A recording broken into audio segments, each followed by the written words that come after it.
Bonjour à tous et merci d'être avec nous via YouTube. C'est un plaisir de vous accueillir pour le baromètre cette fois-ci de ce début d'année 2021. Ce ne sera pas une présentation successive de chiffres par les représentants des fédérations qui composent l'OIP, mais des échanges que nous vous proposons avec ces mêmes représentants sur des sujets transversaux qui préoccupent les métiers de l'immobilier du Var. Pierre-Alexandre Pernoud, bonjour. Bonjour. Alors vous êtes bien sûr le président de la délégation territoriale varoise de l'OIP, mais aussi vice-président FPI Provence en charge du Var. Et avec vous, nous allons débuter ces échanges, 8-10 minutes maximum, qui sont donc consacrés à une question qui se pose à toute la profession. Et cette fois-ci, ce sera la baisse de la délivrance des permis de construire est-elle annonciatrice d'une pénurie pour le logement neuf ? À vos côtés, pour en parler et tenter d'y voir plus clair, Martial Aubry, vice-président de l'AR HLM PACA et Corse, et Fabien Piersanti, président régional Pôle Habitat FFB. Bonjour. Alors, de nombreux refus de permis de construire sont toujours à constater, et ce malgré le respect, il faut le dire, des règles de l'urbanisme qui ont été mises en place par les PLU. C'est le constat que vous faites tous les trois. Pierre-Alexandre Pernoud, on a annoncé pour septembre 2021 la commission Rebsamen qui doit se réunir justement pour lever les freins à la construction. Vous interprétez cela comme un signe positif ? Un signe positif, bien sûr, mieux vaut tard que jamais. Simplement, ce qu'on peut dire, c'est qu'on est effectivement dans une problématique très complexe, puisque bien avant le Covid, on avait alerté justement sur ces freins à la construction qui n'ont fait que s'accentuer dans la période post-électorale et post-Covid. Et aujourd'hui, avec des chiffres qui donnent le vertige, puisqu'au niveau national, on enregistre une chute des permis de construire de moins 25%. Et on est à moins 29% dans le Var. Pour donner quelques chiffres très simples, l'objectif dont on entend parler en France, c'est 500 000 logements par an.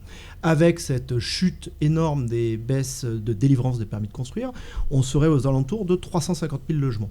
Donc ça veut dire qu'on a toujours une demande très forte et une offre qui ne suit plus, et donc des prix qui augmentent, des entreprises qui ont moins de travail, et Dieu sait qu'aujourd'hui, la relance pourrait être à portée de main, et enfin, des acteurs dont on parlera tout à l'heure, qui sont les bailleurs sociaux, qui eux-mêmes vont avoir une production de logements moindre à mettre sur le marché, et donc on va se retrouver avec une pénurie de logements pour ceux qui en ont le plus besoin, c'est-à-dire généralement les ménages les plus modestes. Donc cette chute des permis de construire est en train de générer une pénurie de logements. La preuve dans le Var, moins de 2000 logements en stock, alors que pour avoir un marché équilibré, il faudrait en avoir 3000. Donc le constat, il est déjà là, donc il faut aller encore plus vite. Déjà là, et il inquiète bien sûr la profession. Fabien Piersanti, qu'est-ce que vous constatez, vous, de votre côté ?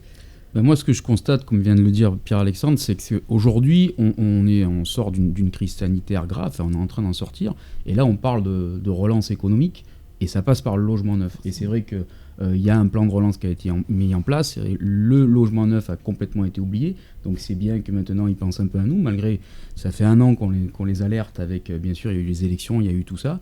Et aujourd'hui, le problème qu'on a, nous, avec ces permis, qui ne sont pas délivrés, c'est que la relance économique, elle est urgente, mais l'obtention des permis et la mise en œuvre des projets immobiliers, c'est très très long.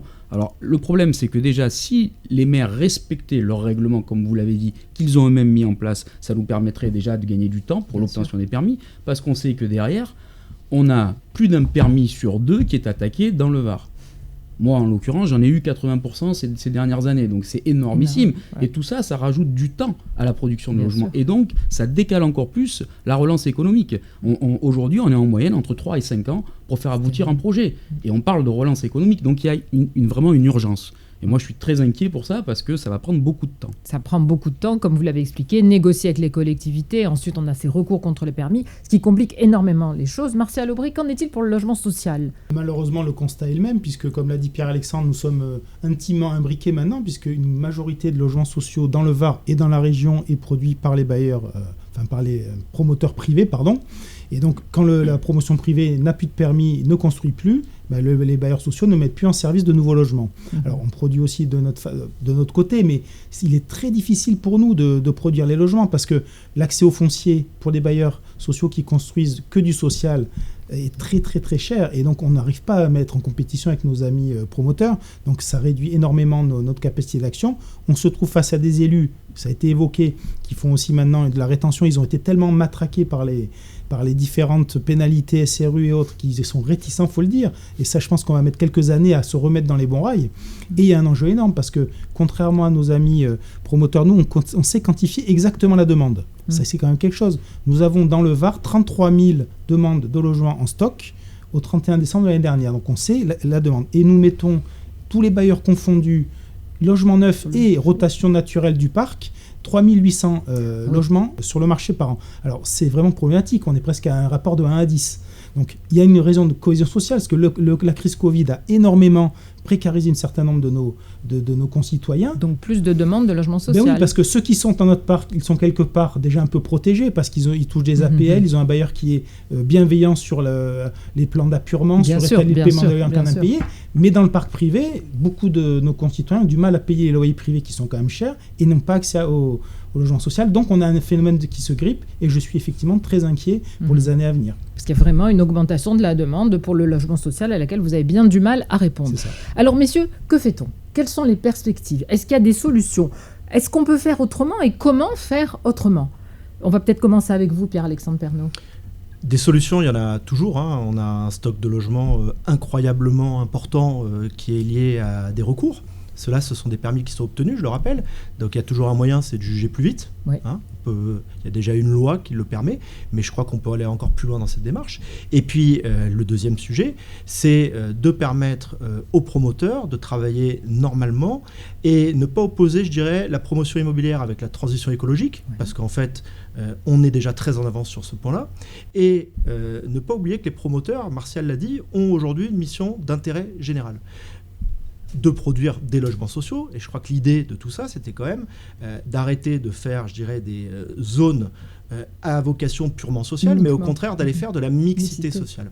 Donc, je ne vais plus employer le terme de déconfinement, parce que j'espère qu'on est sorti de la crise, du moins on n'en est pas loin, mais il faut absolument déverrouiller les permis de construire et permettre aux promoteurs de ne pas avoir des refus catégoriques sur chaque opération, à partir du moment où ils respectent les règles du PLU. Et si on doit discuter avec les élus pour trouver des ajustements, c'est possible, mais on ne doit pas être dans le non systématique sur les permis.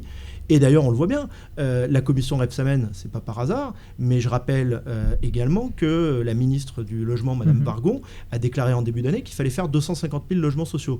Je m'en félicite, mais j'ai pas les chiffres à fin juin, mais je pense qu'on est très très loin de la moitié. Martial me le confirmera certainement. Oui, on est effectivement très loin de l'objectif. Au niveau du Var, on a un objectif un peu plus de 2000 logements sociaux. On ne sait pas si on va y arriver, et même si on les faisait, ça permettrait certainement pas, en agrégeant tout ça, de faire 250 000 au niveau national. Il y a une vraie alerte. Alors nous, les bailleurs sociaux, on a une autre problématique, parce qu'on n'a pas on a moins de recours sur les permis. C'est un peu paradoxal, mais il y a un aspect intérêt général qui est peut-être perçu différemment par les éventuels recours. Par contre, c'est vrai qu'on on a cette difficulté d'accéder au foncier, je le disais. Et comment surmonter ça ? Mais je crois qu'il faut se présenter vis-à-vis de nos élus, de nos maires, comme des aménageurs. En fait, il faut arriver à dialoguer, pas simplement à dire ce que l'on attend, mais qu'il y ait un véritable dialogue qui puisse se créer. Le mot de la fin avec vous, Fabien Persenti, peut-être quelque chose à ajouter à tout cela ? Oui, non, moi je suis tout à fait d'accord avec ce qui vient d'être dit. Il faut absolument qu'on accélère la délivrance des permis. Il faut déjà que ce qu'on a dit tout à l'heure, que les élus respectent leur PLU, parce qu'en tant que professionnel, quand on se positionne sur un foncier, c'est parce qu'on l'a analysé en amont, et quand on dépose un permis, c'est qu'il a été réfléchi, on s'entoure d'architectes, d'urbanistes, d'avocats, de tout ce qu'il faut pour pouvoir le déposer. Et après, j'irai encore plus loin aussi sur les recours. C'est vrai qu'il faut peut-être accélérer les procédures, mais ça, il y a quand même eu du mieux ces dernières années. Par contre, il faudrait peut-être un peu plus sanctionner les recours abusifs, parce que ceux-là, ils existent encore, quoi. Absolument. Faites confiance aux professionnels. Merci, messieurs, et merci de nous avoir suivis. Et merci à vous.